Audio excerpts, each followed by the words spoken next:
Bienvenidos a la cuarta sesión de Historia del Derecho en México. Como siguiendo parte de nuestra sesión, vamos a hablar sobre las formas de tenencia de la tierra, en caso de la propiedad en la Nueva España, y las modalidades que estuvieron por parte también de las cuestiones indígenas y privadas, y las formas de trabajo en su régimen, a través también de los indios, asalariados, gremios y oficios reales. Para iniciar, vamos a hablar sobre las formas de tenencia de la tierra. La tenencia de la tierra dependía y variaba de algunas corporaciones o repúblicas de indios o españoles que les atentaran, e inclusive el uso del suelo o forma de explotación, ganadería, agrícola o forestal. Así pues, la propiedad rural durante la época colonial se podía dividir en dos tipos: propiedad privada, que era propiedad de los españoles, y la propiedad comunal perteneciente a los indígenas. Eso en parte porque cuando llegaron a colonizar estos territorios, hubo un proceso también de reconocimiento también a los indígenas por parte de la corona española.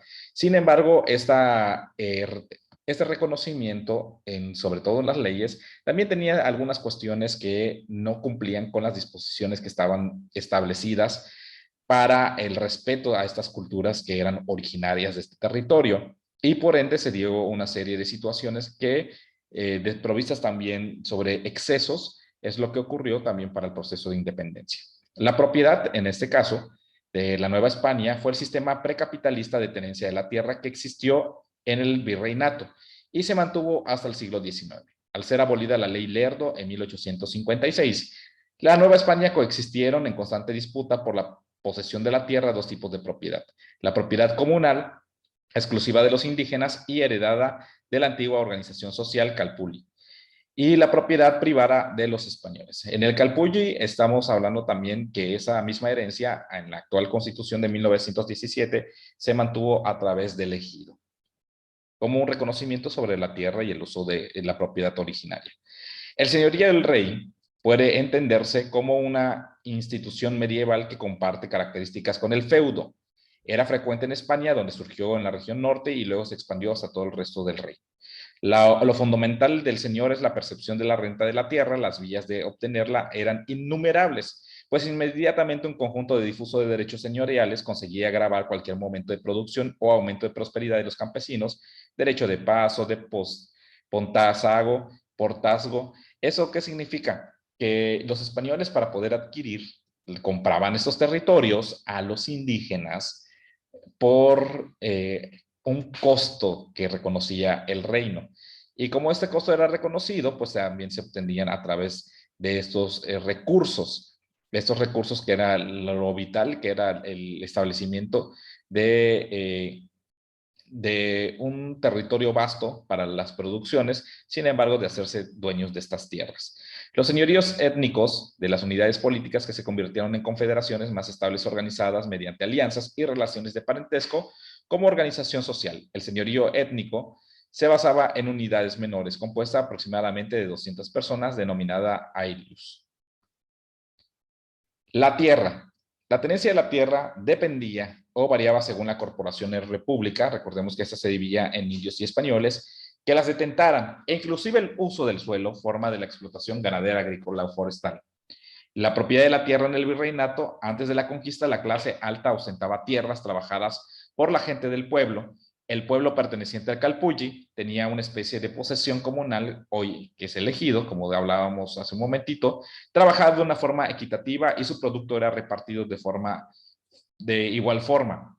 El régimen de la tenencia era el siguiente: 39% estaba bajo la plena propiedad, 4% correspondía a comunas indígenas, 54% se encontraban ocupados sin título de propiedad y el restante 4% correspondía a otras formas de tenencia.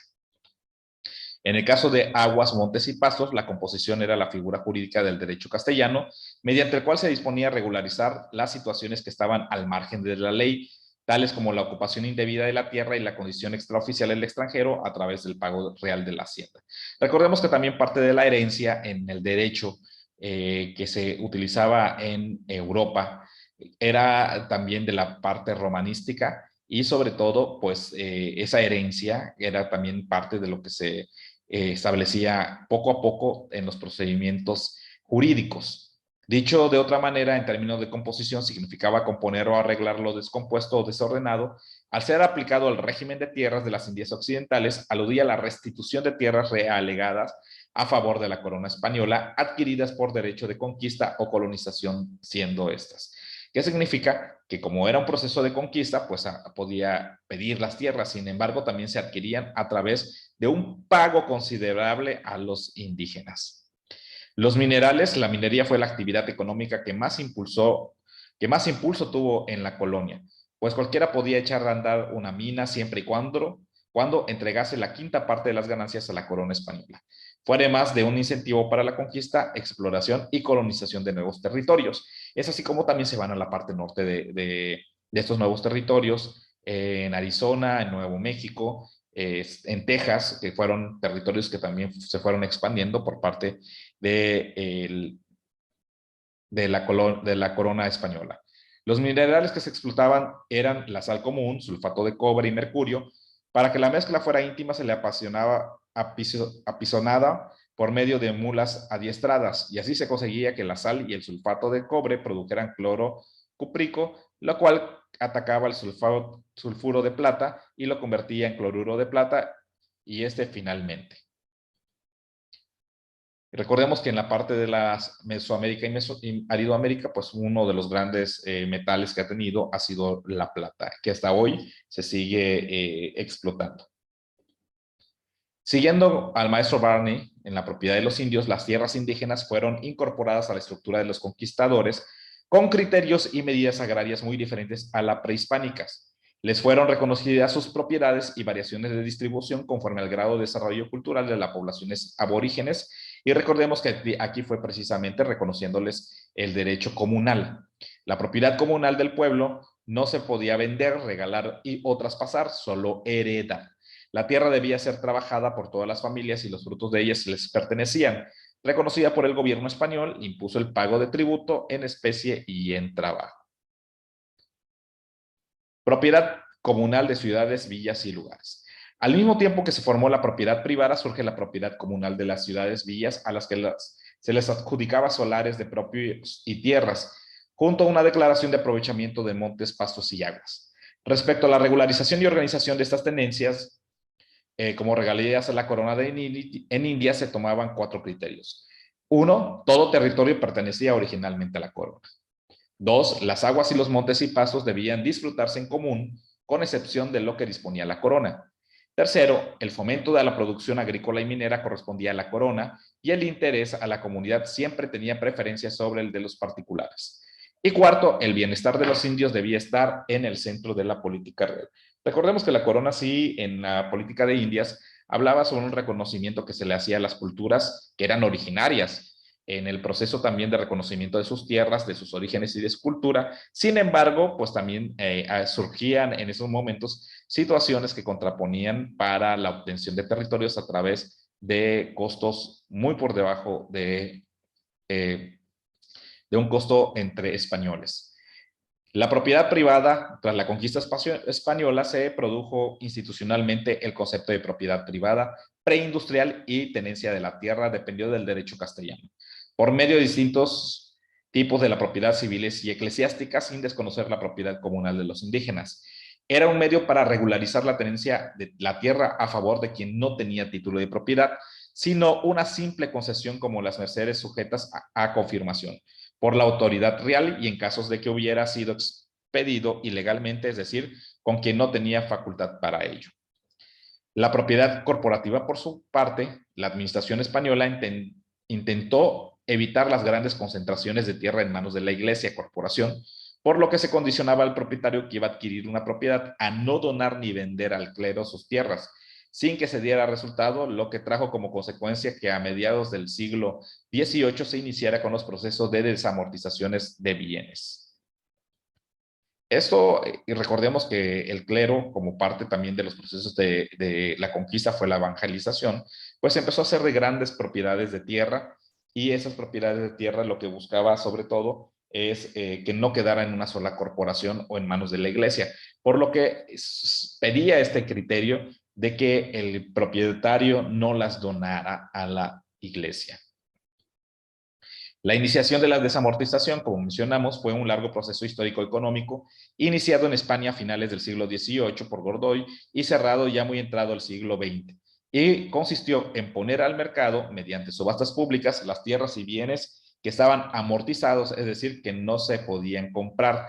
La desamortización es forzosa cuando a los dueños de las tierras se les otorgó un plazo determinado para que la transmitan a otras personas, como aconteció con la ley Lerdo, lo cual, como se dijo, daba a las corporaciones civiles y religiosas un término perentorio para transferir sus bienes inmuebles. Las formas del trabajo que se dieron en la Nueva España eran la mita, encomienda y yanacazgo. Para ellos, la mita era el trabajo de los indios en las minas, encomienda era el trabajo en agricultura y ganadería, y por último, yanacanazgo era el trabajo de los indios rebeldes. Por la mita, la encomienda y el yanacanazgo había violencia. El trabajador recibía un salario proporcional a cada provincia y el tipo del trabajo desempeñado. Legalmente se efectuaba por tiempo limitado de una semana y de manera rotativa. Se repartía uno de cada 25 hombres y el sistema estaba a cargo de un juez repartidor oficial real. Ese era el régimen del trabajo. Durante la época colonial predominaron tres formas de trabajo. Uno, la encomienda, como habíamos visto, que no era más que el proceso mediante el cual la corona española entregaba a un encomendado un grupo de indios, los cuales deberían darle alimento, vestido, educación y vivienda. A cambio, el encomendadero se beneficiaba del trabajo de estos mismos. El repartimiento, esta institución heredada de Castilla y adaptada al nuevo continente para hacer frente a las obras necesarias en infraestructura y servicios, la explotación de minas y trabajos agrícolas de cultivo vitales o estratégicos. Y por último, el peonaje. Era un privilegio por el que el terrateniente podía retener a peones y obligarles a trabajar gratuitamente en su hacienda hasta la completa cancelación de las deudas que hubiese contraído. Es en el caso de las deudas que se adquirían. El trabajo de los indios en la conquista, pues fueron repartidos entre los encomenderos, en donde realizaban trabajos agrícolas o mineros, y los encomenderos también tenían la responsabilidad de velar por el bienestar del encomendado, es decir, proporcionarles alimentos, vestimenta y oportunidades para seguir su fe.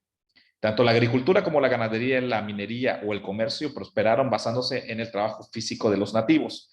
Los abusos, los maltratos y los asesinatos cometidos por los colonizadores contra ellos estaba al orden del día. Eso fue uno de los temas también que abarcaron para los grandes movimientos sociales. El trabajo libre asalariado, el peonaje es el nombre que recibió y surgió de la segunda mitad del siglo XVI con la introducción del trabajo asalariado en las minas. El trabajo libre se fue incrementando rápidamente y los trabajadores fueron llamados gañanes o peones.